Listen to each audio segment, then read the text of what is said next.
Aujourd'hui, sur le Clash, on reçoit Justine Lebrun de l'Hiver et Sébastien Boucher de Gros Soleil.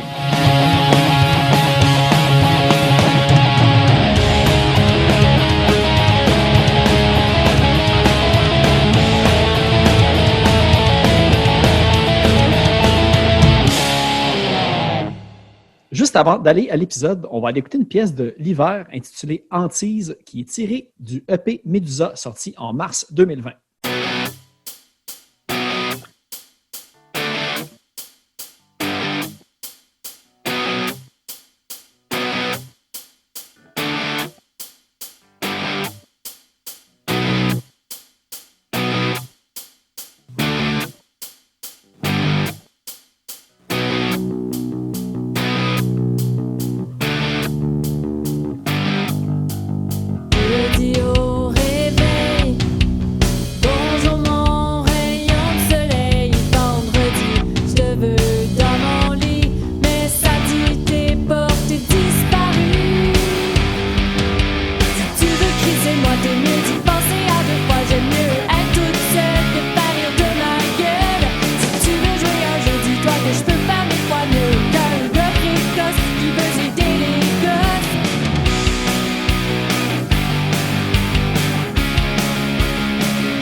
Merci Justine et Sébastien d'avoir accepté l'invitation au podcast. Oui, ça fait plaisir.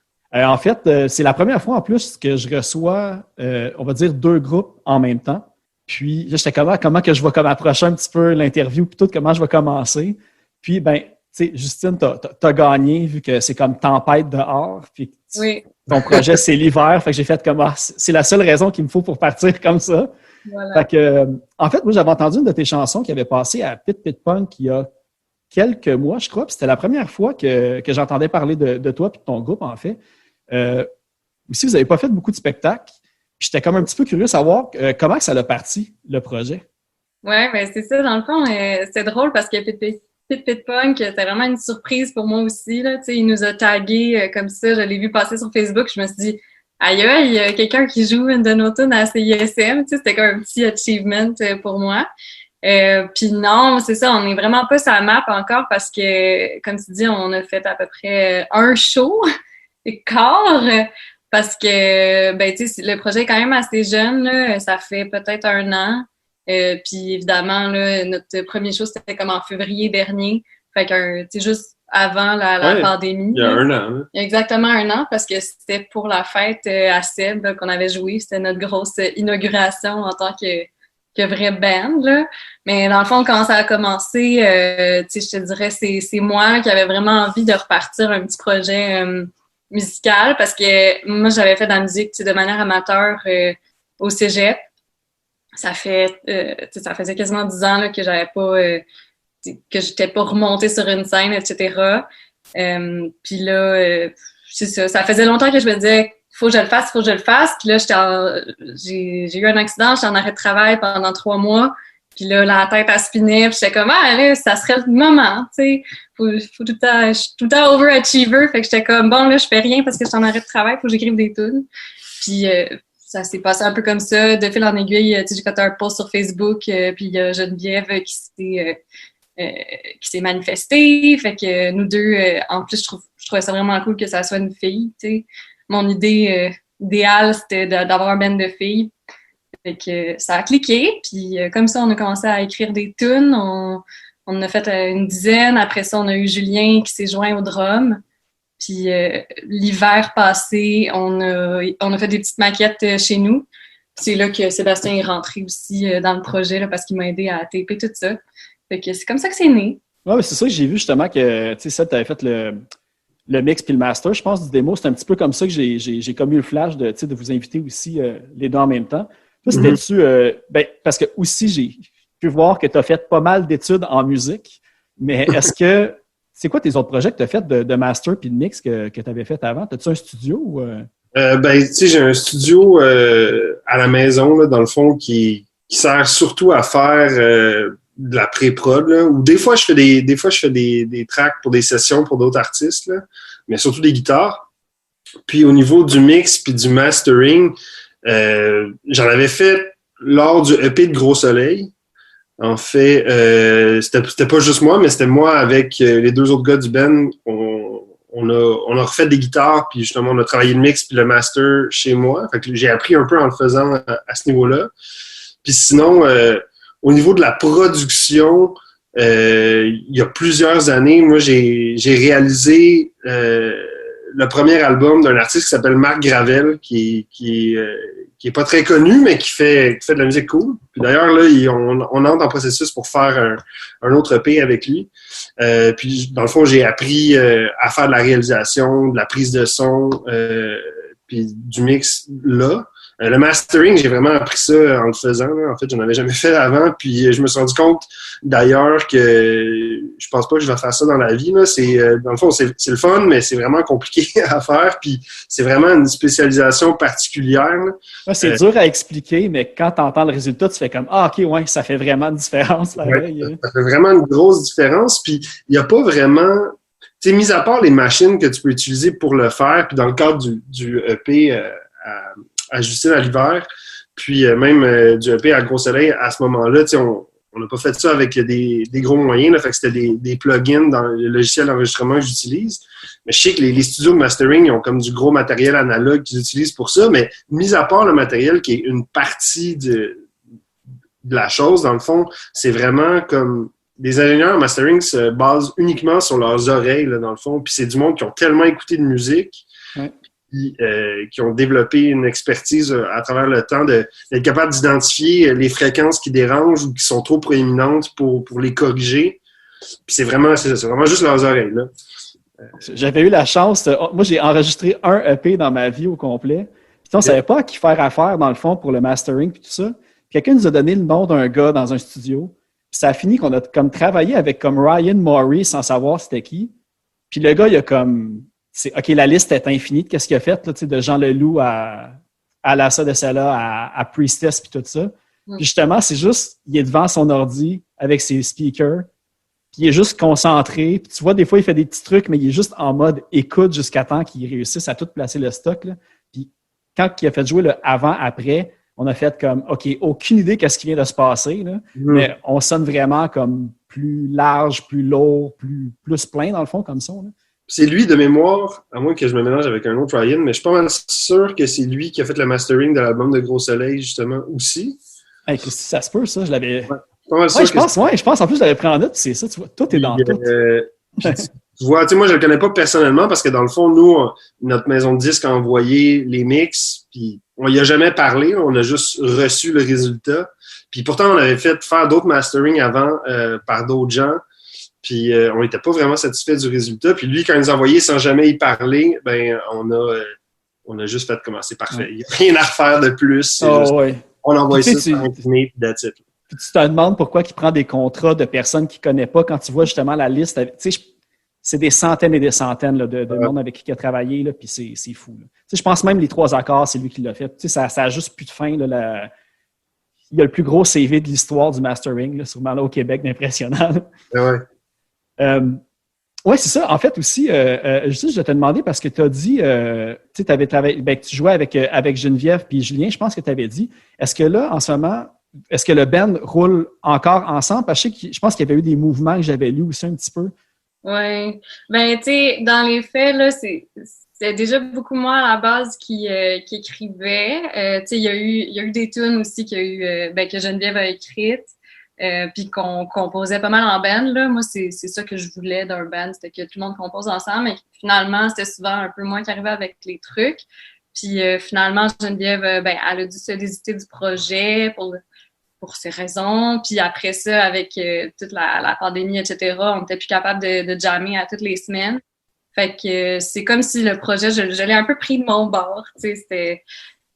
c'est ça, je le vois beaucoup comme un projet auteur-compositeur, mais à ambiance de band, tu sais. Ouais. Fait que, Est-ce que tu cherches en fait d'autres musiciens, justement? Est-ce ouais, que tu es en mode exactement. recherche en ce moment? C'est pour ça, si tu veux faire ta petite annonce. Shout-out, là, s'il y a du monde qui veut jouer, moi, je suis vraiment down. C'est sûr que j'ai vraiment hâte de retrouver, c'est ça, du monde avec qui ça connecte puis qu'on peut jammer vraiment toutes les semaines. Mais c'est sûr que le contexte était moins propice à ça, mais c'est vraiment dans mes plans là, de comme retrouver du monde qui va être motivé. T'sais. Fait que c'est comme difficile aussi. On a essayé quelques bassistes, puis à un moment donné, je me suis dit, je suis tannée d'être en mode recrutement. Là, regarde, je vais faire mon affaire jusqu'à temps que le projet soit vraiment un petit peu plus sérieux, puis après ça, je vais aller chercher des personnes clés pour se joindre à moi. C'est bon. Parce qu'en plus, en fait, une des raisons qu'on est rentrés en contact ensemble, c'est que tu me disais que tu avais participé au... j'ai demandé la permission, là, mais Hugo Miodi a travaillé sur une compilation, je pense que ça s'appelle comme le chalet ou quelque chose comme ça. Chalet émergent, oui. Ben c'est ça, comment que tu es tombé là-dessus comme projet? Parce que je sais que depuis ce temps-là, j'ai comme eu plein de... Je réalise qu'il y a plein de bands et de monde que je connais qui vont avoir une chanson là-dessus, mais c'est comme sorti un petit peu de nulle part, comme si ça avait été un projet secret qui s'était créé. Oui, c'est vraiment ça, en fait. Puis je pense qu'on est 20 là, artistes qui ont participé à ça. Puis moi, dans le fond, c'est juste que depuis le cégep, là, depuis super longtemps, j'ai comme Hugo dans mes contacts Facebook parce que au cégep, je trouvais bien gros sur ce qu'il faisait. J'avais même fait genre un magazine à un moment donné, il y avait une entrevue avec lui, tu sais, fait que il était tout le temps resté genre dans mes contacts. Puis là, à un moment donné, l'année passée, il a écrit sur Facebook je cherche de la musique, tu sais, que vous faites un peu dans votre sous-sol pour un projet. C'était très, très obscur, là. On savait pas partout c'était quoi. Il a dit, envoyez-moi ça à telle adresse. Puis là, moi, j'ai fait, why not? Tu sais, j'avais un Bandcamp avec comme 4 tunes dessus. Et j'ai juste envoyé mon Bandcamp en disant comme, mais voilà, voici ce que je fais. Puis j'avais vraiment, vraiment aucune attente. Puis après ça, tu sais, une couple de mois plus tard, j'ai reçu un courriel qui disait comme, bon, ben, t'as été sélectionné pour le projet, fait que voici le timeline, et on va faire ça, go! Fait que j'étais pas mal étonnée, mais en même temps, j'étais super contente parce que je me disais que ça me prenait en plein ça, tu sais. Quelqu'un qui va comme réviser mes tunes avec moi, leur donner comme un nouvel angle. Puis, tu sais, Hugo, c'était vraiment une des personnes avec qui j'espérais travailler un jour, là, parce que c'est quand même, en tout cas pour moi, dans le punk rock montréalais, c'est pas mal comme une figure emblématique, tu sais. Fait que c'est ça, c'était vraiment cool. On a réécrit la tune ensemble. Tu sais, lui-même, j'avais envoyé comme 8 options de chansons. Il en a choisi une parmi celles-là qui était pas sur mon Bandcamp, que j'avais jamais enregistrée professionnellement.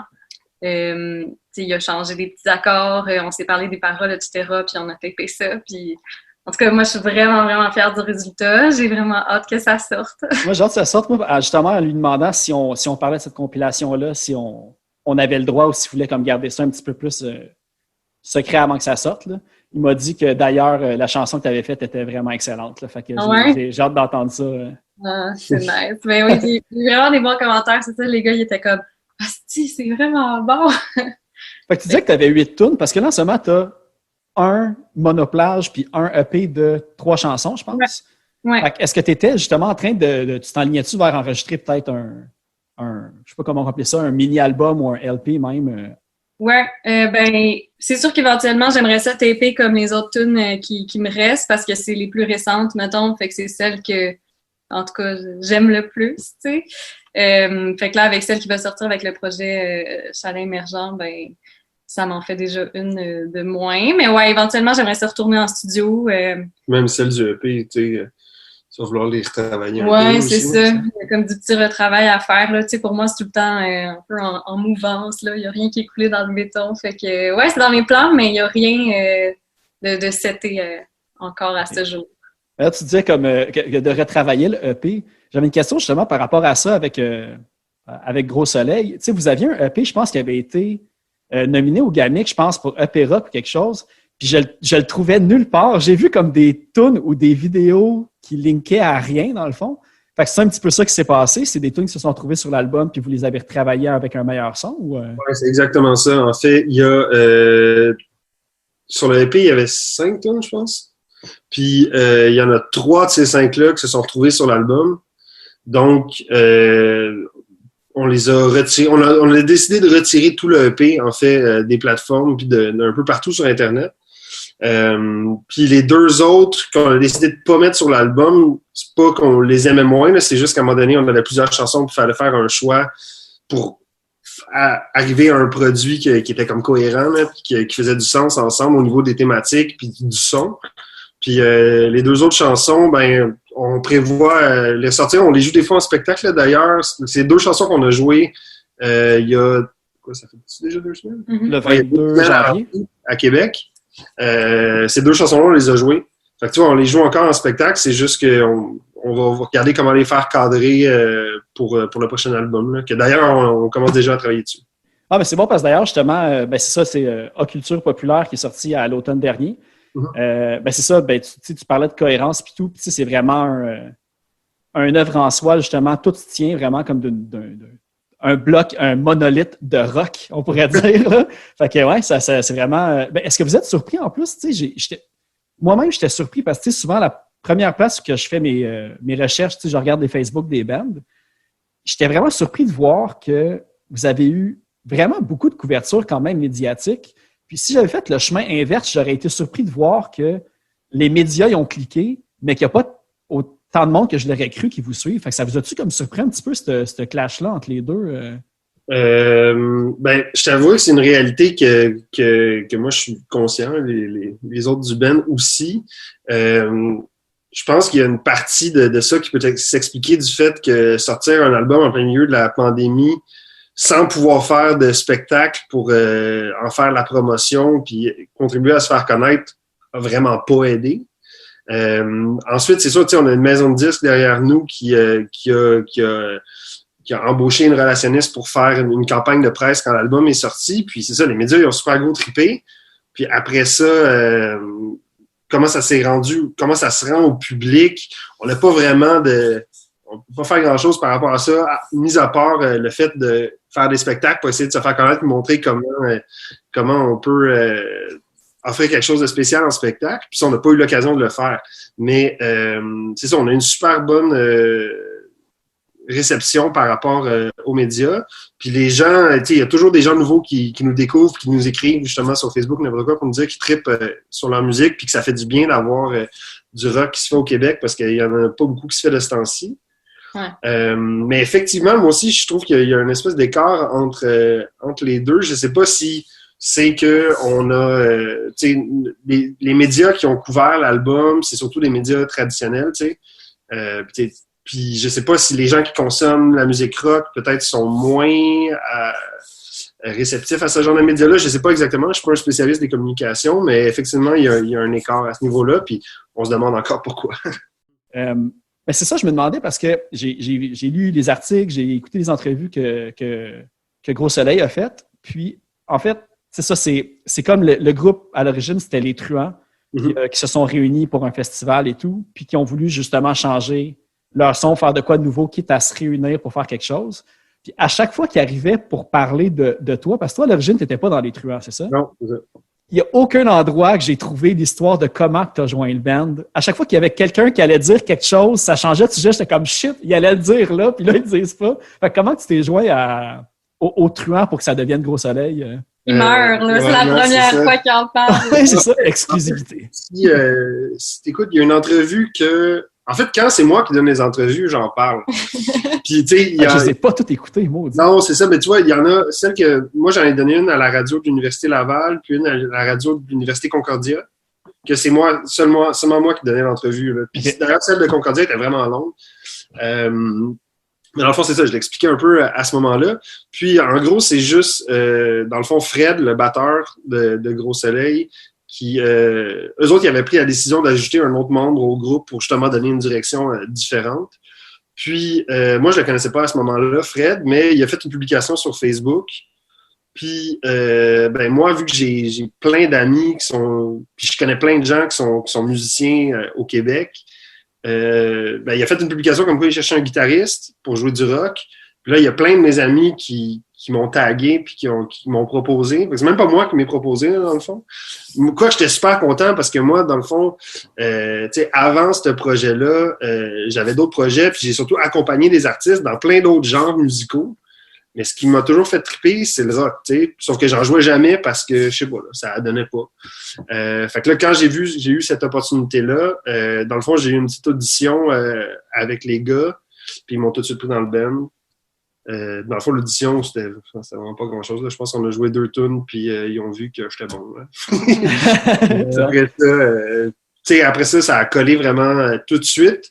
Quoique, il y a quand même souvent des frictions dans le band. Là. Les 4, on aime tous. C'est un point qui revenait souvent, que tout le monde était des têtes fortes là, dans le band, là, avec 2 frères en plus qui n'ont souvent pas la langue dans leur poche un envers l'autre. Là, fait que... Non, c'est ça. Mais tu sais, on a trouvé une façon de travailler qui fonctionne vraiment bien là, à présent, mais ça a pris un petit bout de temps, là, justement. Au départ, justement, quand on a fait le EP, moi, j'ai pas beaucoup contribué. Dans le fond, les chansons étaient pas mal déjà faites. Puis c'est sûr que mon apport a modifié certaines choses, là, mais c'est vraiment plus quand est venu le temps de faire Culture populaire, de composer des nouveaux morceaux tous ensemble, que là, mon apport aux chansons s'est fait valoir. Là, de toute façon, j'imagine pas l'album autrement qu'avavec 2 guides aussi puis tout. Là, c'est vraiment... pour donner une idée au monde, de toute façon, je vais en faire passer pendant le podcast, mais j'essaie de trouver un rock qui se fait encore comme ça, on va dire un rock classique pur, là, comme, en plus, je lisais, puis, vous êtes comparé, là, à tout ce qu'il y a de plus classique du classique des rocks, comme, je pense qu'il y avait comme Queen, Led Zepp, il y a même du White Stripes, du Black Keys, il y a de tout, là. C'est vraiment un album de Guitar Hero, en plus, là. Fait que, ouais, c'est ça, fait que j'invite vraiment le monde à aller écouter ça, puis d'ailleurs, t'as parlé du spectacle à l'Anti que vous avez fait le 22. Puis, juste ouvrir avec le bruit de pluie, là, la Black Sabbath qui embarque, puis tout, là, c'était juste parfait. Là. Fait que, aussi, ça, Justine, tantôt, tu as dit que dans tes chansons, tu étais en train de travailler tes textes, puis regarder un petit peu tout où ça allait mener. Moi, j'ai remarqué un truc, en fait. Tout le premier EP a l'air de parler pas mal de la même affaire. Pas de la même affaire, mais d'un sujet quand même assez central sur... de relations un petit peu qui échouent, d'affaires comme des relations non importantes qui passent et tout ça. Ouais. Ça, c'était-tu des choses justement que tu avais écrit il y a longtemps avant? Parce que, aussi, dans la vie, là, en ce moment, j'interviewe aussi un couple. On est un couple, ouais. Oui. Ben, en fait, non. C'était des chansons qui étaient fraîchement écrites. Mais pour moi, la musique, c'est vraiment comme un moyen d'extérioriser. Puis surtout ce style de musique-là qui est vraiment comme in your face, je trouve. Je trouvais c'était vraiment le fun. En fait, c'était quasiment plus un exercice de style, de faire de quoi, de super, de transmettre de la rage, mettons, comme des émotions peut-être un petit peu plus négatives que quelque chose de super happy. Par contre, mettons, je pense à Le Sommet, là, qui est comme la première tune que j'ai écrite. Ah, ça met le ton, là. C'est quand même très puéril, là. Puis, c'est quand même drôle. Moi, ça, c'est ma tune humoristique. Dans le fond, c'était comme un hommage à notre resto déj. Notre feu resto déj, parce qu'il a fermé à cause de la pandémie, malheureusement. Ouais, mais avant ça, même, en tout cas. Mais, c'était vraiment le typique petit resto de quartier, un peu trash, là, où est-ce que tu finis... c'est ça, le lendemain matin avec ta date d'hier soir, puis là, c'est quoi son nom, tu sais. Mais, fait que c'est ça. Excuse-moi pour le bruit. Ah, pas trop. Mais c'est ça, parce que les paroles, moi, dès que, justement, quand tu parlais du sommet, tout de suite d'entrée de jeu, le ton que tu utilises, les paroles, j'étais là comme, je pensais que ça allait s'aligner comme un peu, comme qu'est-ce que Charogne fait aussi, là. Vraiment, les mots sont pas pesés, c'est direct, c'est cru. Fait que, est-ce que c'est encore ce genre d'émotion-là que tu es en train de transposer avec tes nouvelles chansons? Oui. Oui puis non, mettons. Cette tune-là était particulièrement, justement, dans le style un peu que Charogne fait, que j'admire beaucoup en passant. Mais là, je m'en allais plus vers des affaires un petit peu plus poétiques, qui est beaucoup dans la métaphore, un petit peu moins in your face. Je pense que la tune justement que j'ai faite avec Projet Émergent qui s'appelle Mes pires erreurs, c'est vraiment plus introspectif, c'est vraiment plus près de moi. Puis je pense que dans un processus de comme auteur, compositeur, c'est un peu ça, là. Le but, c'est de ramener un petit peu plus vers soi, faire des trucs un petit peu plus personnels, mais c'est difficile d'arriver là. Il faut passer un petit peu par des paroles un peu de base là, que le punk rock amène. Mais en même temps, j'aime ces deux côtés-là. Fait que, ça faisait longtemps que tu t'avais dit que ça faisait une dizaine d'années, puis justement, en fouillant un petit peu, on va dire, dans votre passé, là, en général, là, j'ai vu que tu avais l'air d'avoir eu un band qui était extrêmement penché vers le emo, genre en 2008-2010, dans ce coin-là. Ouais. C'était ça comme le dernier band que tu as fait? Oui, c'était pas mal ça. C'était une super expérience, d'ailleurs. C'était mon band de cégep, ça s'appelait comment? Ça s'appelait Elden, un mot qui ne veut rien dire. C'était voulu. Puis on dit souvent que nos inspirations, c'était The Cranberries et Indochine. Fait que, puis c'était vraiment cool. On était 2 filles, 2 gars. On chantait en anglais et en français. Puis ouais, c'était très porté sur le emo. Dans cette band-là, c'était pas nécessairement moi non plus qui écrivais toutes les paroles. Là. C'était aussi beaucoup le guitariste aussi qui était avec moi dans le band, mais comme on se séparait la tâche un petit peu. Là. En tout cas, c'était bien fun. Il reste pas grand trace de ce groupe-là de nos jours. Là. Je pense que c'est mort avec MySpace. OK, c'est ça. Moi, je pense que j'en avais trouvé un, mais les tunes, ils jouent plus sur MySpace. J'ai tombé sur des MySpace qui fonctionnaient encore semi, mais je pense que celui que j'ai vu pour... C'est dommage, hein? Non, j'ai pas pu entendre, sinon j'aurais mis une belle petite chanson. Je voudrais remercier, là, mais je pense que c'est encore sur genre un vieux MP3 là, que mes parents ils doivent traîner chez eux. Là. Mais ouais, c'est vraiment la dernière expérience de band que j'avais eue avant l'hiver. T'sais, après ça, entre-temps, Seb puis moi, on a fait... on avait monté des petites chansons, là, mais c'était vraiment juste... cover, là. C'est juste des covers. Ouais. Pour le plaisir, là, parce qu'on aime ça jouer de la musique. Fait qu'on aime ça jouer de la musique ensemble aussi. Puis, c'était en plus de manière informelle. Là. Pas de la création, là, justement. Non. Des covers qu'on changeait un peu, mais qu'on mettait à notre sauce. On faisait des super bons mash-ups. Ouais. On avait réalisé qu'on avait un réel talent pour mash-up 2 tunes ensemble. C'était quoi? C'est la tune de Chocolat? Avec une tune de Bruno Mars. Ah ouais, c'est ça. Ouais. Ouais, le confinement porte à ça aussi. Là, Ah, mais ça, c'était bien avant. Ça fait genre... way back. Là. Way back, ça fait peut-être 4 ans. Ouais, 4 ans. Mais en parlant des anciens bands, c'est ça, tu disais que, Sébastien, que tu tripais sur le rock, mais tu n'en avais pas nécessairement fait beaucoup dans le passé. J'ai vu qu'un des projets de compo dans lequel tu participes, c'est The Key of Groove, qui est vraiment plus comme R&B, soul avec du jazz. Mm-hmm. J'ai vu aussi que tu avais participé avec, je pense, LMO, Dogmatic, puis là, je ne sais pas si je prononce bien son nom, mais je pense que c'est Shawit. Oui. OK.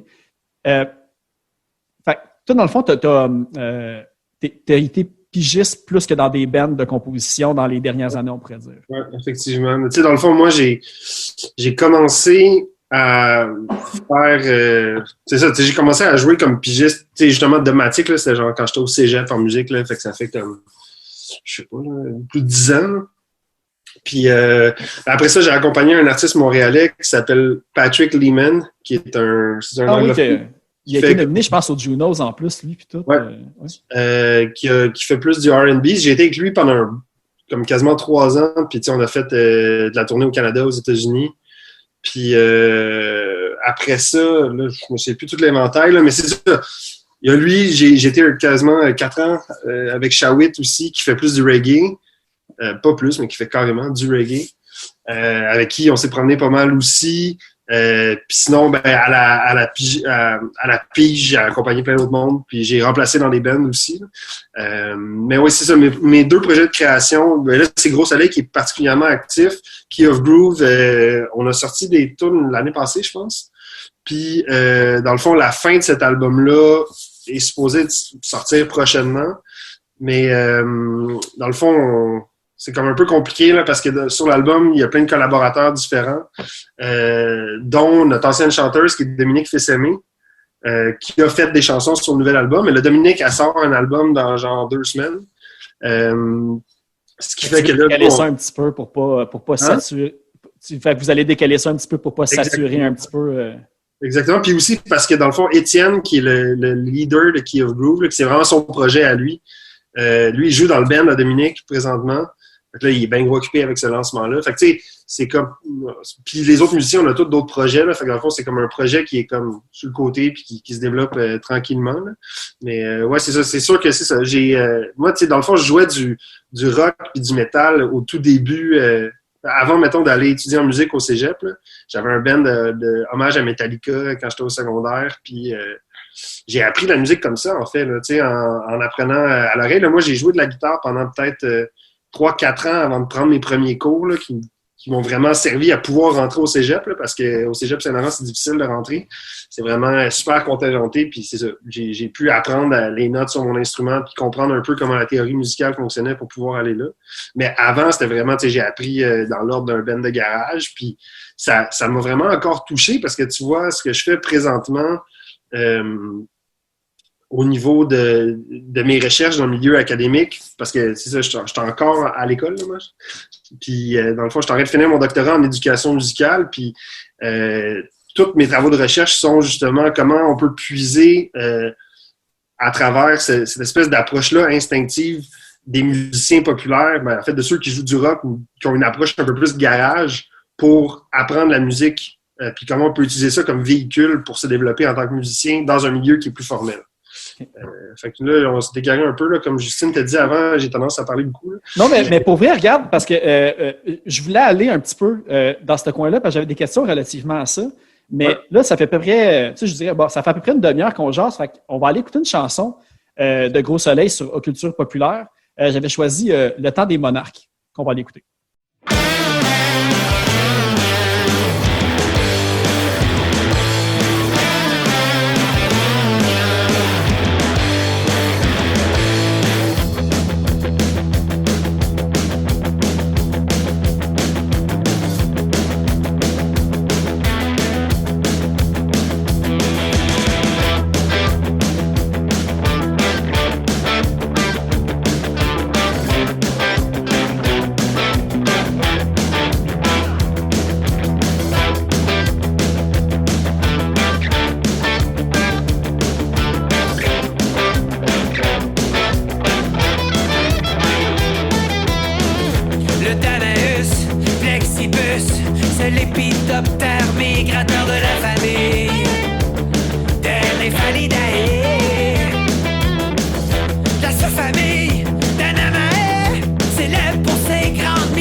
Si fort, tu dis ce que c'est, que c'est mal.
sais, tu parlais justement que tu étais en train de faire ton doctorat en éducation de la musique sur l'enseignement de la musique aussi populaire. Puis justement, le fait que tu joues dans un band, que c'est vraiment justement des grosses guides, des musiciens, est-ce que tu remarques que c'est plus difficile enseigner à des plus jeunes? Parce qu'on parle souvent ici au podcast que c'est difficile de... Il n'y a plus de band, genre d'ados qui jouent de la guitare autant qu'avant, ou des affaires comme ça. As-tu comme un point de vue différent sur on va dire la relève des musiciens classiques, on pourrait dire, là? Guitare, drum, bass, tout ça? C'est une grosse question, mais en gros, je vais pouvoir y répondre en partie, là, dans le sens où, tu sais, moi, dans le fond, ça fait justement plus de 10 ans que j'enseigne la musique, puis c'est vraiment une de mes passions. Puis j'ai enseigné, tu sais, autant à des jeunes qu'à des adultes. Là, je te dirais que depuis les 5 dernières années, quand j'ai fait ma maîtrise, mon doctorat, tout ça, je me spécialise plus au niveau de la formation des musiciens professionnels. Tu sais. Fait que, avant de commencer ma maîtrise, tout ça, j'ai enseigné au cégep aussi. Puis c'est vraiment ce créneau-là, là, justement, les musiciens un peu plus avancés qui me stimulent. Mais même les jeunes, tu sais, pendant plusieurs années, dans le fond, moi, j'étais professeur il y avait un camp de jour à l'université McGill qui s'appelle le Garage Band Camp. Puis, dans le fond, j'ai des profs là pendant à peu près 4 ans où, justement, c'était des ados il n'y avait pas de cours d'instruments proprement dit, c'était juste des cours de band. Puis nous, on était là pour les encadrer puis les coacher pour leur faire monter un spectacle en comme 2 semaines. Puis encore là, à cette époque-là, l'approche qu'on avait avec les jeunes, c'était vraiment, on leur enseignait pas à lire la musique ou rien. On leur montrait des tablatures, là, pour ceux que, je sais pas si le monde qui écoute, ils savent pas c'est quoi nécessairement. Mais les tablatures, c'est une façon d'écrire la musique pour la guitare ou la basse qui est pas une notation musicale, qui est comme une autre façon de le montrer. Des chiffres puis des lignes sur Guitar Pro. Exactement. Fait on utilisait ça, puis c'était vraiment, vraiment intéressant, puis c'était vraiment cool de voir à quel point les jeunes étaient réceptifs à, découvrir des nouveaux genres musicaux, à essayer des nouvelles affaires. Puis là, maintenant, aujourd'hui, je t'avoue que la relève, je sais pas trop, en fait, parce que j'interviens moins à ce niveau-là. Là. Moi, les dernières fois que j'ai enseigné, c'est soit présentement dans des cours privés à des adultes ou quand c'était au cégep ou à l'université, mais là, c'est du monde qui veulent devenir des professionnels. Ça, c'est déjà des gens qui ont déjà un bon niveau. Ça, ouais. Fait que c'est ça, c'est vraiment différent. Mais je pense que le potentiel est là dans le sens où maintenant, plus que jamais, on a accès à tellement d'informations, ne serait-ce qu'au niveau de l'accessibilité de la musique, juste pouvoir écouter n'importe quoi avec les plateformes de streaming ou avec YouTube. Puis toutes les ressources qu'il y a pour apprendre un instrument aussi juste sur Internet. Tu sais, moi, c'est comme ça que j'ai appris au début, puis je trouve que c'est pas mal la meilleure école, en fait. Là. Je pense que d'avoir un prof qui t'encadre vraiment puis qui te pousse vraiment dans une direction, ça peut être bon pour certaines personnes qui ont besoin de cet encadrement-là. Mais il y a d'autres gens qui sont comme moi, capables de manière autonome d'aller découvrir de nouvelles affaires, puis qui sont super intéressés, puis qui essayent par essai-erreur de reproduire les enregistrements qu'ils trouvent. C'est une super façon d'apprendre. Oui, c'est vrai, parce que dans le fond, ben aussi peut-être, Justine, tu vas pouvoir répondre à celle-là aussi. Parce que, tu sais, on parle beaucoup que maintenant, l'auditeur consomme beaucoup de la chanson plus que des albums. Peut-être que je faisais une transposition entre, justement, le monde veut plus d'instantané à écouter. Fait que le temps d'apprendre un instrument, justement, ils prennent peut-être aussi moins. Je ne sais pas si c'est un bon lien à faire entre les deux, mais, tu sais, Justine, tu es attachée de presse pour Dare to Care. Ouais. Est-ce que c'est quelque chose que vous remarquez, justement, dans on va dire, la consommation de la musique, ou justement, que les gens, justement, les albums, c'est plus nécessairement ça qu'ils prennent? Ou, Ouais, c'est sûr, là. Tu sais, mettons, tout l'avènement là, des plateformes d'écoute en continu, on remarque bien là, que ça se consomme moins en tant qu'album. Puis c'est vraiment les playlists, mettons. Fait que si ta tune rentre dans une playlist qui est vraiment écoutée, c'est sûr que c'est celle-là qui va te charter, tu sais. Mais après ça, on a aussi des vrais fans de musique, j'ai l'impression, qui vont comme... Il y a le retour comme des albums sur vinyle qui sont de plus en plus populaires. Là, on se demande quasiment, genre, ça sert-tu à quelque chose d'imprimer des CD? On sait pas. Mais des vinyles, par exemple, ça se vend. Il y a vraiment un marché pour ça. Fait que je pense qu'il y a comme un petit retour du balancier. Là. On est allé vraiment beaucoup dans justement l'industrie du single. En même temps, je trouve ça cool. Tu sais, c'est une autre manière de créer. Ça veut dire que t'as pas nécessairement besoin de passer 2 ans à comme écrire ton album de A à Z. Ouais. Tu peux juste comme dropper une tune de temps en temps. Puis moi, mon projet musical, c'est un peu un produit de ça. Tu sais, je suis comme, bon, mais j'ai le goût de sortir des tunes. Tu sais, on parlait tantôt des musiciens autodidactes. Là. Moi, je suis carrément ça. Là. J'ai en tout cas presque zéro background en musique. J'ai tout appris par moi-même.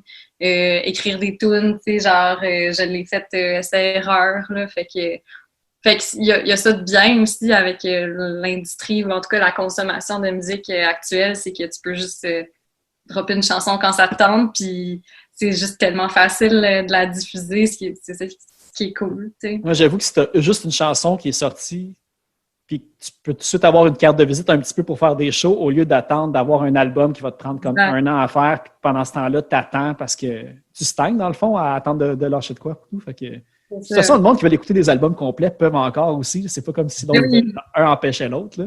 Non, c'est ça. Puis, tu sais, pour, mettons, rebondir un peu là-dessus, dans le fond, tu disais tantôt, tu te demandais si les modalités de consommation de la musique affectaient comment le monde apprenne dans un certain sens. Puis, je sais pas à quel point c'est un produit des nouvelles modalités de consommation, mais ce que j'ai remarqué, moi, avec mes étudiants depuis un certain temps, c'est que j'ai l'impression que le monde qui commence la musique maintenant, plus qu'avant, sont surpris d'à quel point c'est difficile puis ça demande du temps. Puis, sont comme déçus de pas arriver à des résultats intéressants super vite. T'sais, je suis vraiment pas certain, comme je disais, que c'est un produit, notre façon de la consommer, mais j'ai remarqué cette tendance-là, là, si on veut. Puis, c'est ça, il faudrait investiguer pour savoir. Je prêche pour ma paroisse, là, mais là, maintenant que tu dis ça, je fais comme, ben peut-être finalement que le punk va redevenir à la mode, justement à cause de cet argument-là de rapidité d'apprentissage puis de revenir vite. Là. C'est plate pour comme le gros rock puis les solos, comme par exemple que vous faites dans Gros Soleil puis tout, mais en même temps, je fais comme... Avec le retour d'un 2-3 punk puis tout, là, peut-être que là, le punk est à nos portes là, pour une 4e vague ou je sais pas. J'adore, là, je cheer pour ça. Là. Moi, je compose des tunes avec juste des power chords, c'est parfait. D'ailleurs, on a écouté en fin de semaine le premier épisode d'une télésérie que tu as probablement regardé, là, qui a été produite par Iggy Pop. Ouais, Punk. Là, ouais. Punk. Ah, je l'ai pas encore écouté, mais juste parce que je suis trop paresseux de mes abonnés de Netflix pour me réabonner à Crave, je pense, quelque chose comme ça. Là. Ouais. Mais tu vois, le premier épisode, il parle vraiment comme des fondements du punk. Puis, me semble, à moins que j'ai raté des bouts, là, mais me semble qu'il n'y a rien qui est mentionné par rapport au fait que c'était des musiciens qui étaient pas bons ou qui avaient moins d'habileté, n'importe quoi. Il n'y a rien par rapport à ça. C'est juste du monde qui voulait exprimer des idées différentes que ce qui était mis de l'avant dans l'imaginaire collectif à cette époque-là, puis qu'il n'en avait rien à foutre des conséquences. Puis c'est juste ça, ils parlaient pas, parce que je sais que c'est souvent... Ben, je sais que les Ramones, c'était ça, par exemple. Je sais que j'avais lu des bios des membres des Ramones, puis justement, eux, ça leur tentait pas, parce que en plus, les Ramones aussi, c'était pas dénonciateurs, là, fait qu'eux autres, c'était vraiment juste comme bonbons, puis eux autres, c'était en réplique qui n'ont pas le temps de commencer à devenir des virtuoses comme Jimi Hendrix puis Led Zeppelin, fait qu'ils vont juste faire des accords, ils vont faire des tunes courtes puis tout. Mais ça, c'est les Ramones. Mais le punk, en général, tu sais, c'est tellement d'autres influences. C'est pas comme en Angleterre, qu'est-ce qu'il y a eu aussi puis tout. Fait que... Ouais, parce que, tu sais, justement, on écoutait, justement, en fin de semaine aussi, en allant faire du snow. Tu sais, moi, j'ai comme... Ça fait longtemps que j'entendais parler d'un band qui s'appelle MC5. Puis, j'avais jamais pris le temps vraiment d'écouter, tu sais. Puis, je sais que c'est un band qui est comme à l'origine de la musique punk, justement, sans nécessairement être du punk. Ouais. Mais quand on l'écoutait, j'étais surpris à quel point... Parce que justement, souvent, on pense que le punk, c'est de la musique un peu tout croche avec des gens qui ont peu d'habileté. Mais dans le fond, quand tu écoutes MC5, c'est super tight. Ah, il y a du solo à fond aussi. Il y a des gros solos de guitare, tout ça, puis t'es comme... Si ça, c'est à l'origine du punk, je vois pas pour... Je sais pas qu'est-ce qui s'est passé puis qui a fait que les gens pensent souvent que c'est pas des bons musiciens qui font de la musique punk, là, mais... Non, mais c'est parce que quand tu regardes... Quand tu dis, oui, MC5 ont été du proto-punk. Velvet Underground aussi, tu fais comme, tu sais, il y a un gap entre les deux pas mal. Là. Fait que, tu sais, rendu là, c'est comme un peu du... le débat de qu'est-ce qui est punk puis pas punk, là, on n'arrivera jamais à la fin de cette affaire-là. Tant que c'est bon, c'est bon. Ouais. C'est bon. Et puis, il y avait une question que je voulais te poser, Justine, parce que j'avais vu que... j'ai vu que tu étais attaché de presse pour Dare to Care parce que tu avais fait une couple d'entrevues avec qu'est-ce qui s'est passé là, dans les dernières années puis tout. Puis ma question, c'est, tu as vraiment l'air d'être arrivé pas si tant longtemps que ça avant que ça arrive. En effet. Fait que, comment tu as vécu ça? Pas pour nécessairement comme parler du gros débat puis tout, mais je pense que ça faisait peut-être 1 an que tu étais là. Ouais. Comme attaché de presse, tu devais être à l'avant, au front pour répondre à toutes les questions. Comment tu as vécu ça, cette passe intense-là? Mon Dieu, c'était... Côté professionnel. C'était catastrophique, mais en même temps, moi, c'est ça, moi, ça faisait comme 6-7 ans là, que j'étais attachée de presse déjà avant pour une agence. C'est tellement un beau métier, là. Puis moi, j'ai toujours travaillé en culture parce que c'est juste ma passion, puis c'est la seule affaire que je veux faire dans la vie.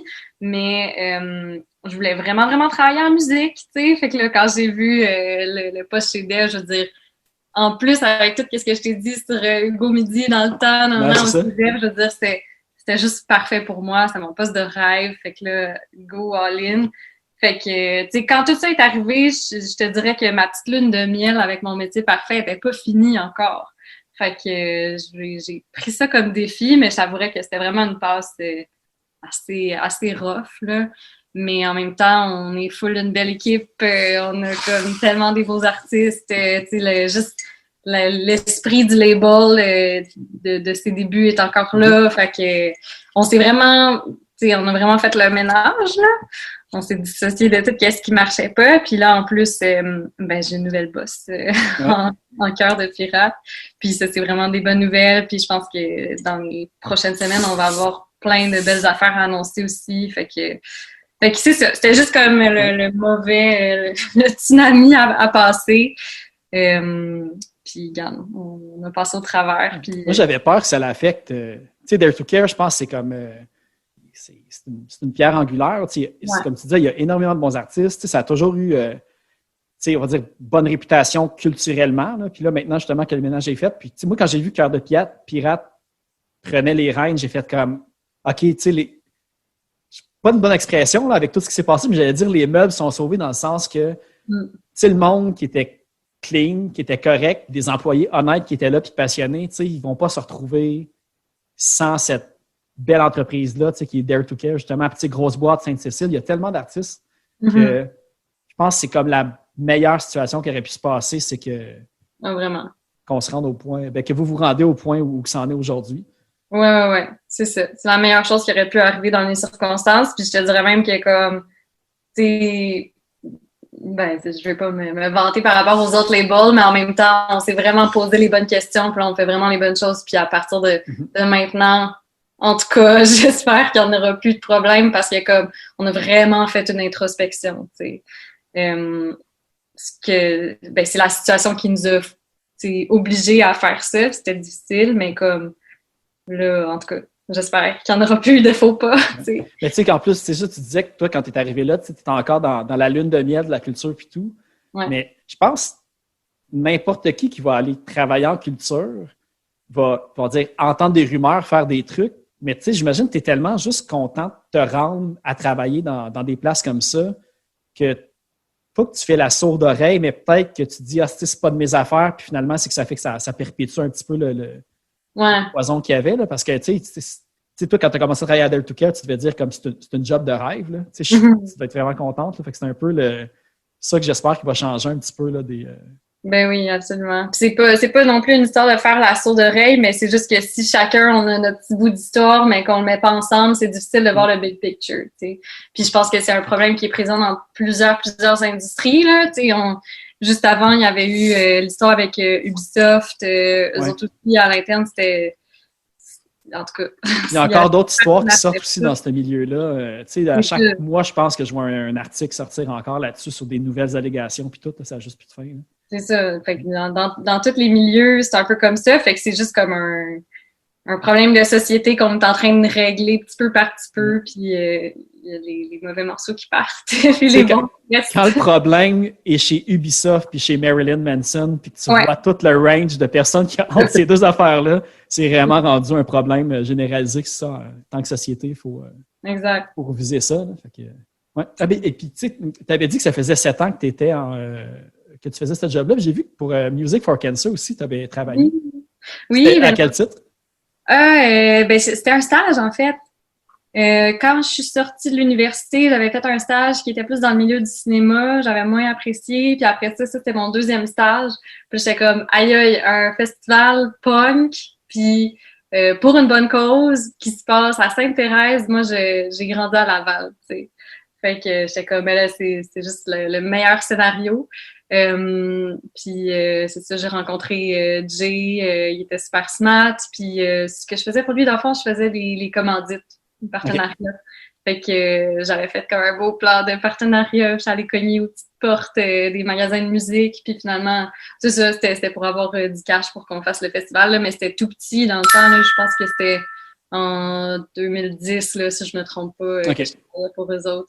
OK, fait que c'était le tout début, parce que là, je pense que c'était le 10e anniversaire cette année, en théorie. Fait que... C'est ça, c'était vraiment, vraiment au début, mais je trouvais ça super nice. Puis je me souviens que Jay, dans le temps, il était comme « Ah, c'est cool que tu travailles pour nous, là. Je trouve que tu nous ressembles. » Tu sais, il disait ça parce que j'avais un anneau dans le nez, tu sais. C'est le fun, là, t'as la boucle d'oreille dans le nez. Connexion Rive-Nord. Oui, c'est ça, c'est comme t'as de l'air un peu punk, tu sais. Puis là, j'étais comme hey, dans les dents à mes parents qui voulaient pas que je me fasse percer le nez. J'ai eu une punks peuvent faire de quoi dans la vie, ouais, c'est ça. Ouais. Alors, et puis, ben c'est ça. Puis, on a parlé de compagnie de disques puis de punk puis tout, mais ça, je voulais savoir comment ça s'est passé. Parce que là, vous êtes, c'est Pete Edwards qui a enregistré l'album. Puis, vous êtes sur Indica Records. Ça en est venu comment, ce super beau deal-là? Dans le fond, ça s'est fait plutôt rapidement, dans le sens où on a sorti le EP, puis je me souviens plus comment. Ben, je pense qu'on l'a envoyé à différentes maisons de disques quand on l'a sorti, où on a invité les maisons de disques à venir à notre lancement, sûrement les deux, en fait. Puis, Indica, c'est comme les premiers qui ont montré un intérêt soutenu pour nous signer. Puis des pourparlers, je te dirais, on a sorti le EP, on a commencé à négocier notre contrat avec eux genre un mois après. Ça a été quand même long, les négociations. Puis finalement, ben, ça aboutit à l'album, là, à Culture Populaire. Parce que dans le fond, on s'est attendu, on était super contents finalement des thèmes qu'ils nous offraient. Fait qu'on n'a même pas pris le temps de magasiner ou d'aller voir ailleurs, de relancer d'autres maisons de disques qui nous avaient approchés. Nous, on voulait sortir cet album-là le plus rapidement possible. Puis ça a quand même pris finalement 1 an là, avant que l'album sorte. Mais c'est ça, on est super contents de travailler avec eux pour l'instant. Puis les autres sont heureux aussi, dans la mesure où je pense qu'ils ont moins d'artistes francophones de ce temps-ci. Si tu regardes leur... c'est quoi un roster en français? Un roster. En tout cas... catalogue. Ouais, leur catalogue d'artistes, c'est pas mal plus des artistes anglo, quoi qu'ils ont toujours une tendance vers le rock, là, justement, puis les autres, ils trippent vraiment sur la musique qu'on fait, fait que ils nous épaulent, puis c'est vraiment cool, là. Ben, un peu comme, je sais pas si c'est une bonne comparaison, mais tu sais, Indica comme Dare to Care, ça a commencé avec le punk, puis aujourd'hui, c'est rendu beaucoup plus large puis diversifié, justement. Ouais. Là, fait que, ouais.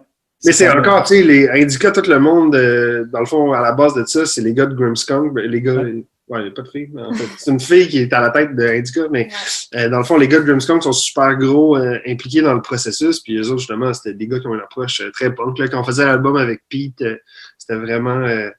il y avait du bon matériel, du bon équipement de studio, mais c'était très DIY dans l'exploration sonore, puis juste craquer nos amplis à 10 puis y aller avec ça.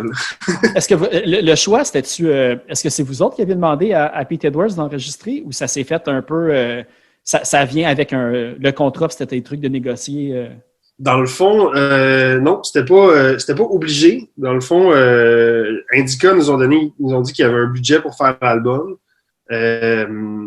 On s'est entendu sur les modalités, puis après ça, nous, on a magasiné un peu notre bord différents réalisateurs, différents studios, Puis finalement, le truc, c'est que Pete, dans le fond, lui, il gère... Indica, ils ont leur propre studio d'enregistrement. C'est là qu'on a fait l'album. Puis c'est Pete qui s'en occupe. Puis dans le fond, en travaillant avec lui dans leur studio, ça permettait d'économiser certains coûts. Ce qui fait qu'on a pu avoir plus de temps de studio que ce qu'on aurait eu si on avait été ailleurs avec le même budget. Puis au niveau de la réalisation, on a décidé aussi de le réaliser nous-mêmes parce que dans le fond, on a beaucoup d'expérience, tout le monde dans le band, puis on a une bonne oreille, puis on connaît plein de musique. Puis justement, encore là, une fois, on s'est dit, premièrement, ça nous tentait de faire cet aspect-là de la création, la réal. Puis ça nous permettait encore une fois d'économiser des coûts pour avoir plus de temps en studio.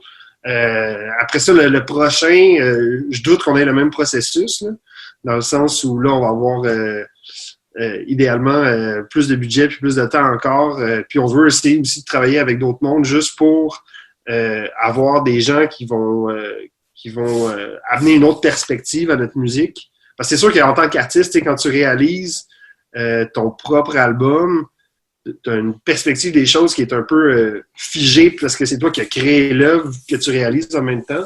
Tandis que quand tu travailles avec d'autres gens, ça te permet d'amener ailleurs tes tunes. Chaque tune est quand même aussi beaucoup différente. Ils ont chacun leur atmosphère. Tantôt, je disais que c'était comme un monolithe de rock, mais il y a quand même de quoi à faire sur... Il y a beaucoup de variétés en même temps, tu sais. Fait que j'imagine justement de travailler avec d'autres réalisateurs, puis tout, ça peut amener vraiment toute une toute autre perspective. Puis, Mais ça vient parce que, dans le fond, on aime tellement différentes nuances de rock, si on veut, là, puis d'influences de groupes différents que, on n'avait pas envie de se figer dans un style ou un genre particulier. Nous, on fait ce qui nous tente, puis on a différentes influences, puis ça fait tout ça, faire une espèce de pot-pourri de ce qu'on aime puis de ce qu'on a envie de faire comme musique. J'ai bien hâte. Je l'attends, le vinyle encore par la poste. Là.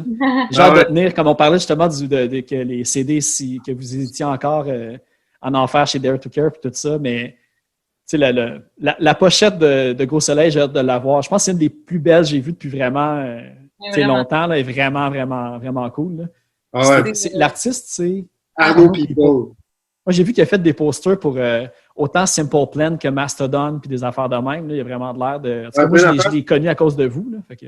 je pense qu'il y a une compagnie de vêtements aussi, puis il fait du graphisme pour plein...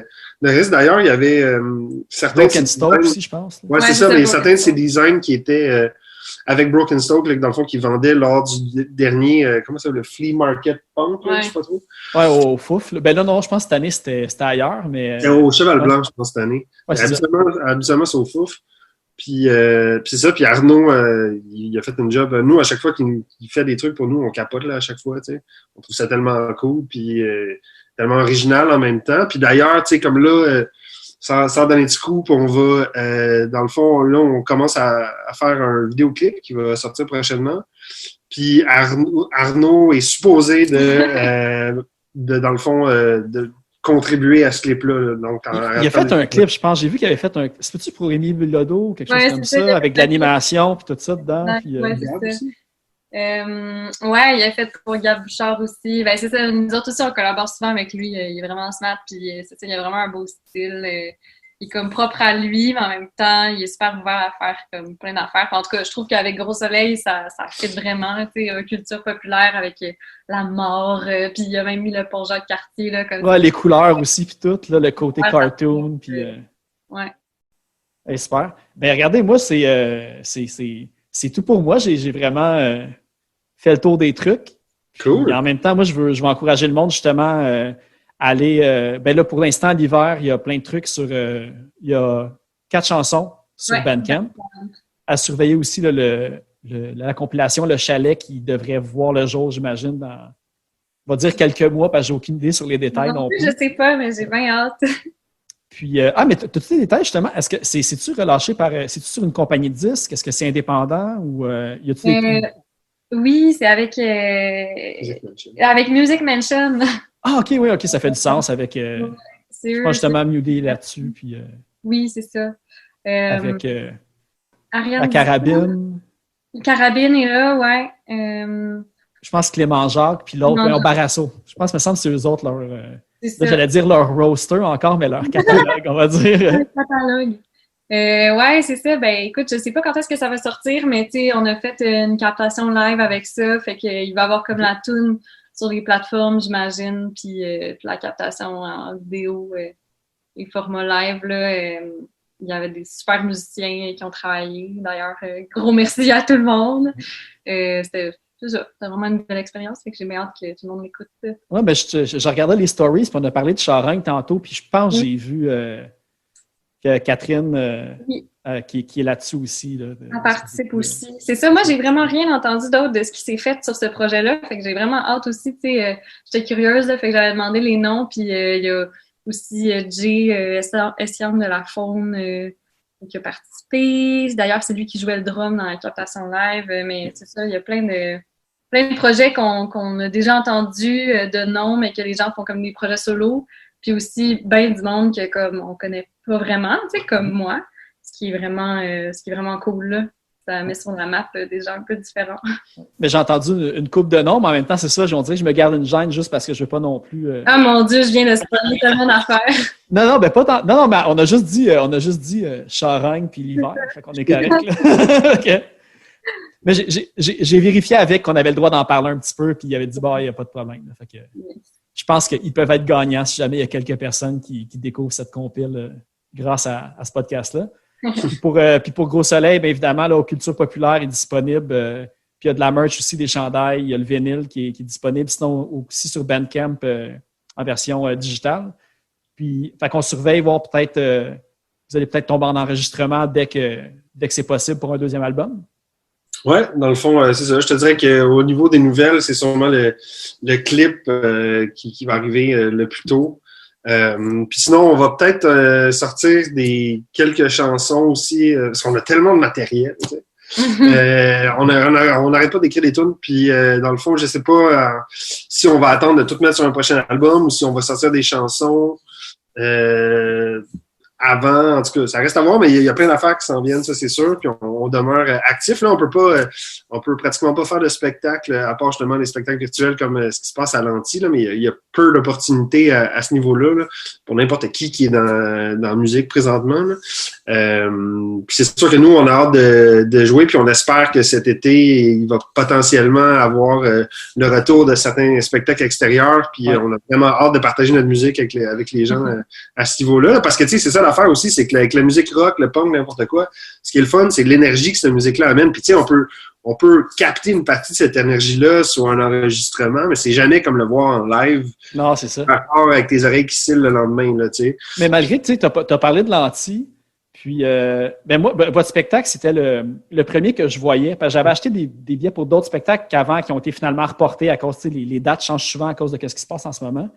Puis, après votre première tourne, j'ai comme applaudi tout seul dans mon salon en faisant comme, voyons, qu'est-ce que je fais, là? C'est comme je fais ça. Fait que, tu sais, il y a vraiment, en tout cas, pour ceux qui hésitent à regarder des spectacles virtuels, pour vrai, à l'Anti, là, c'est t'oublies carrément, là, que.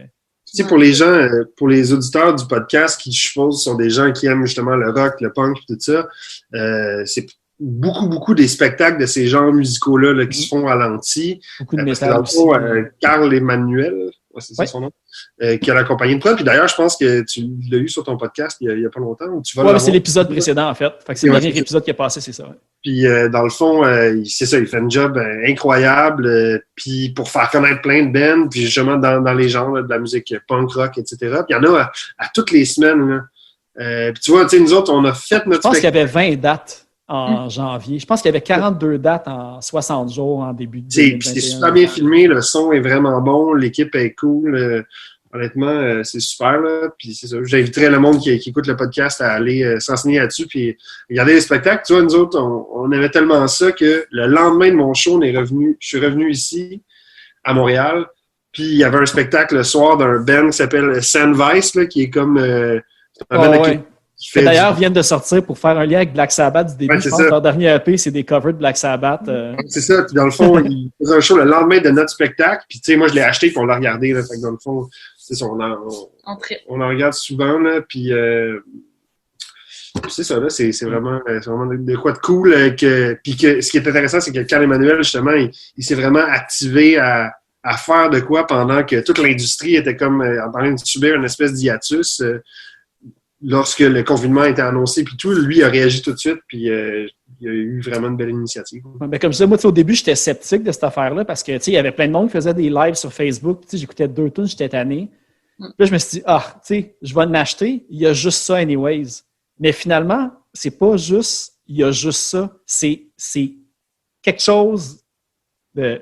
En tant que tel, c'est parfait. Là, je veux dire, je pense même s'il n'y avait pas eu de pandémie ou de quoi, ça aurait été quelque chose de vraiment fun et bon à consommer. Ouais. C'est pas comme. Mais tu vois, nous, on en parlait avec Carl, justement, puis avec le monde de l'équipe là-bas, puis dans le fond, nous autres aussi, on s'est dit, c'est cool, parce que, tu sais, dans le fond, en faisant ça, ça peut permettre à des gens qui sont pas nécessairement dans la ville où tu vas faire un spectacle d'y avoir accès. Ou qui vont plus en voir depuis longtemps aussi. Maintenant, ils recommencent à en voir aussi. Puis... Ouais. Mais en même temps, le downside de ça, c'est que quand les vrais spectacles vont recommencer, ça va peut-être, tu sais, comme... je sais. Non, je pense que ça va peut-être continuer encore parce que, tu sais, je veux dire... moi, j'approche de la quarantaine, puis dans mes amis du même âge qui vont encore voir des spectacles, il n'y en a plus tant que ça. Ouais. Fait que, pour du monde que ça fait comme 5, 6, 10 ans qu'ils vont plus voir de spectacles, peut-être qu'ils vont acheter un billet pour ça, parce que ça leur tente plus d'être dans une petite salle debout, dans une foule. Oui, c'est ça. Je pense que les deux est possible. Je pense que les deux vont cohabiter, en fait. C'est pas le même type d'expérience. Si tu veux sortir, aller prendre une bière avec tes amis, justement avoir les oreilles qui tissent, c'est pas la même expérience que c'est ça. T'es chez vous dans ton salon. Puis, tu sais, faut aussi, faut que tu aies un bon système de son pour que ça fasse une différence. Là. C'est sûr, si tu écoutes sur tes petits écouteurs ou des haut-parleurs de piètre qualité, ça va être vraiment différent. Mais si tu as un bon système de son, on a un bon chez nous, puis que la compagnie de prod fait un bon travail, ça donne un résultat qui est vraiment cool. Là. J'ai vraiment beaucoup hâte que les spectacles live en personne recommencent, mais au moins pendant ce temps-ci, je peux comme en voir avec mes kids qui peuvent pas rentrer dans les bars encore. Ouais. Ça leur donne déjà comme... Peut-être qu'ils vont devenir des rockstars à cause de ce qui se passe à l'anti. Nous aussi, ça a vraiment eu un gros impact à ce niveau-là. T'sais, nous, avant la pandémie, des shows, on allait en voir comme à chaque semaine. Là. Puis, nous aussi, c'est étonnant. On en parle à nos amis autour de nous, puis il y en a plein qui n'ont jamais ça ou qui sont étonnés. Ils sont vous allez donc même voir des spectacles, tout ça. Ben ouais, c'est le fun. Tu sais, mais semble 1 par semaine, c'est pas beaucoup en plus. Là. J'aurais été à 2, 3 facile. Là, que, moi, c'est ça. S'il y a une affaire qui me manque le plus depuis le début de la pandémie, c'est vraiment d'aller voir des shows. Là. C'est ça. Ouais. Mais là, cet été, on regarde les doigts croisés, puis on regarde vers l'avenir, puis on regarde l'espoir. Exactement. De toute façon, on n'a pas le choix, puis on fait la meilleure chose en ce moment en se sacrifiant pour la santé publique. C'est la bonne chose à faire. Effectivement. Ça, c'était le message d'intérêt public de l'émission. Portez votre masque. Merci encore pour l'invitation. C'était vraiment cool. Hey, merci à vous. Je suis vraiment content. Très hâte d'entendre votre prochain stock, puis on se reparle une prochaine fois sans faute. All right. Salut. Merci. Bye.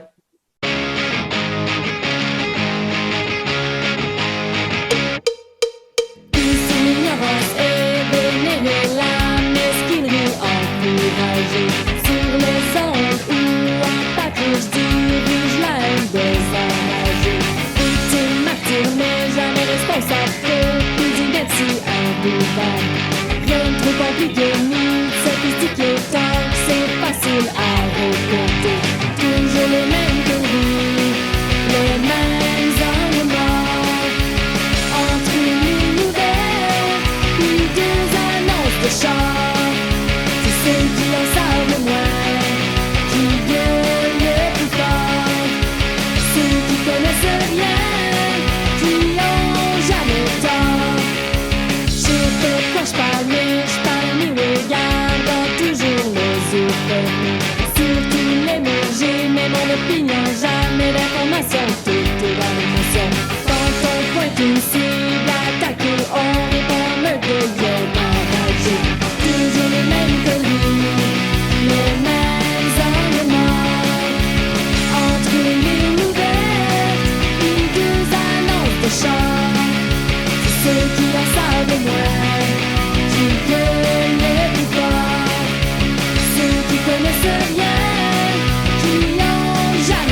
Station.